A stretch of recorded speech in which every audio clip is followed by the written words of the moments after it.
చీరాల పేరాల చరిత్రలో నిలిచిపోయిన ఓ ప్రత్యేక ఉద్యమం. స్వాతంత్ర సంగ్రామంలో ఇదో ఘట్టం. అలుపెరగని పోరాటానికి నిదర్శనం. నాటి గుంటూరు జిల్లాలో చేనేత రంగుల అద్దకం వంటి వృత్తులతో జీవించే జనాభాతో ఉన్నదే చీరాల యూనియన్. 1919 నవంబర్లో మద్రాస్ ప్రెసిడెన్సీ ప్రభుత్వం చీరాల పేరాల కలిపి మున్సిపాలిటీగా ఏర్పాటు చేస్తున్నట్లు ఆకస్మికంగా ప్రకటించింది. మున్సిపాలిటీ ఆవిర్భవిస్తే అప్పటిదాకా 4,000 రూపాయలుగా ఉన్న పన్నులు 10 రెట్లు అంటే 40,000 రూపాయలకు చేరతాయి. ఈ పరిణామం ప్రజలకు ఆందోళన కలిగించింది.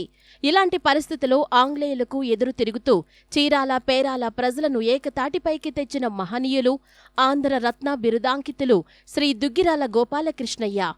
బ్రిటిష్ సామ్రాజ్యంలో రవి అస్తమించాడంటారు. ఎందుకో తెలుసా?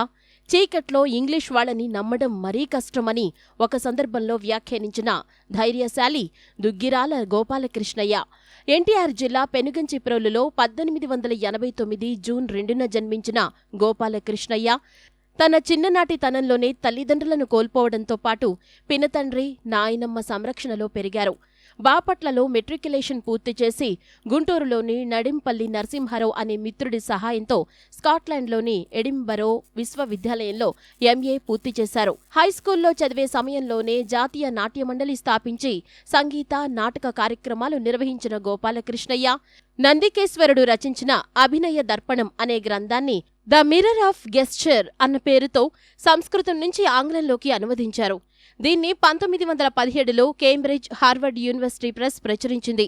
స్కాట్లాండ్లో చదువు పూర్తి చేసుకుని తిరిగి భారత్కు వచ్చిన గోపాలకృష్ణయ్య రాజమండ్రి, బందరులో కొంతకాలం ఉపాధ్యాయునిగా పనిచేశారు. అనంతరం ఉద్యోగం వదిలి స్వాతంత్రోద్యమంలోకి దూకారు. చీరాల పేరాల ఉద్యమాన్ని ముందుండి నడిపించిన ఆయన వందలాది మంది యువకులను చేరదీసి రామదండు పేరిట స్వచ్ఛంద సేవాదళాన్ని ఏర్పాటు చేశారు. చీరాల పేరాల గ్రామాలను పురపాలక సంఘాలుగా చేసినప్పుడు పన్నుల భారం అధికమవుతుందని ప్రజలను గ్రామాలు ఖాళీ చేయించి ఊరి వెలుపల గుడిసెలు వేయించి ప్రభుత్వానికి వ్యతిరేకంగా ఉద్యమం నిర్వహించడమే కాకుండా ఆంధ్రదేశమంతటా తిరిగి బ్రిటిష్ పాలనకు వ్యతిరేకంగా ప్రచారం చేశారు.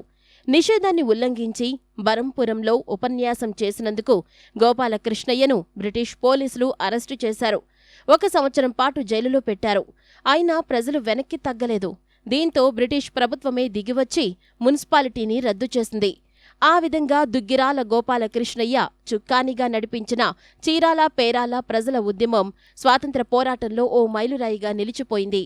స్వాతంత్రోద్యమంలో ప్రజల్లో రాజకీయ చైతన్యం కలిగించేందుకు సాధన అనే ఆంగ్ల పత్రికను దుగ్గిరాల వారు స్థాపించారు. తెలుగునాట జానపద కళారూపాల పునరుద్ధరణకు, గ్రంథాలయాల వ్యాప్తికి ఆయన ఎంతగానో కృషి చేశారు. బహుభాషా కోవిదుడైన గోపాలకృష్ణయ్య అద్భుతమైన స్వరకర్త కూడా. తోలుబొమ్మలాట, జముకుల కథ, బుర్ర కథ, వీధి నాటకాలు, సాము గరడీలు వంటి ఎన్నో జానపద కళారీతులను ఆయన ప్రచారం చేశారు. గొప్ప నాయకుడిగా, సాహసికుడిగా, వక్తగా, కవిగా, గాయకుడిగా పేరు తెచ్చుకున్న మన ఆంధ్రరత్న దుగ్గిరాల గోపాలకృష్ణయ్య 40 ఏళ్ల చిన్న వయసులోనే అనగా 1928 జూన్ 10న అకస్మాత్తుగా దివికేగారు. ఆంధ్రులను స్వాతంత్ర్యం దిశగా కార్యోన్ముఖులను చేసిన దుగ్గిరాల వారు మనకు నిత్య స్మరణీయులు, స్ఫూర్తి ప్రదాతలు.